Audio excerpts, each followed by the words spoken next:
نشستن دارن انواع و اقسام اقوام در ایران پراکندن. ترک داریم، عرب داریم، فارس داریم، لر داریم، بلوچ داریم، کرد داریم، ترکمن داریم. یک خصوصیت بر همه اینها امروز حاکم است به اون حاکمیت ایران اسلامی است. فرانامه بیانات مقام معظم رهبری در دیدار مردم آذربایجان. 29 بهمن یعنی اون واقعه‌ای و حادثه‌ای که در سال 56 در یک چنین روزی یعنی در روز 29 بهمن پدید آمد، یک حادثه بود با چندین معنا. اولا ایمان عمیق دینی، ثانیاً غیرت دینی، ثالثاً شجاعت. اینا خیلی مهمه برای یک جمعیتی که با ایمان باشن، شجاع باشن، قدرت اقدام داشته باشن، وقت اقدام را بدانن. قم کجا؟ تبریز کجا؟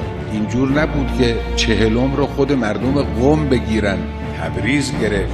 قضیه گذشت، 40 مردم تبریز را مردم یزد به پا داشتن. ببینید این پیوستگی بخش‌های مختلف کشور. بعد این تسلسل راه افتاد. مبتکر شماها بودید.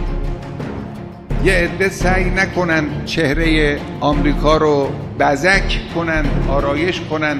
اگر سعی هم بکنن سعیشون بیفایده است. در طول تاریخ اقلن 70-80 سال اخیر ببینید آمریکا چه کار کرده. شرکت‌های آدمکشی و ترور، شرکت معروف بلک واتر آمریکایی که کارش آدمکشی است، کارش ترور است، انداختن به جان مردم.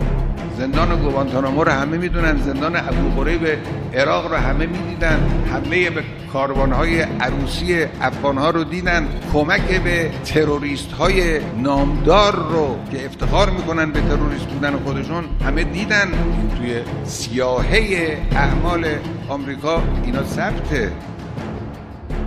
علاج مشکلات کشور پیمودن راه اقتصاد مقاومتی است، یعنی تکیه به درون. چشم رو ندوزیم به دست دیگران. ما تواناییم، ما ثروتمندیم. ثروت‌های زیرزمینی ما ثروت‌های فوق‌العاده‌ای است. دنیا به ما احتیاج دارد. اگر چنانچه ما بر روی توان خودمون تکیه کنیم، استقامت اونها در هم خواهد شکست. سناتور بی‌آبروی آمریکایی از صهیونیست‌ها پول میگیره تا بره در مجلس سنای آمریکا به ملت ایران دشنام بده، دشنام صریح، نه اینکه اهانت کنه. رؤسای کشورشون هم همینجور در سطوح مختلف اهانت به ملت ایران که البته تو دهنی را روز 22 بهمن از مردم خوردن.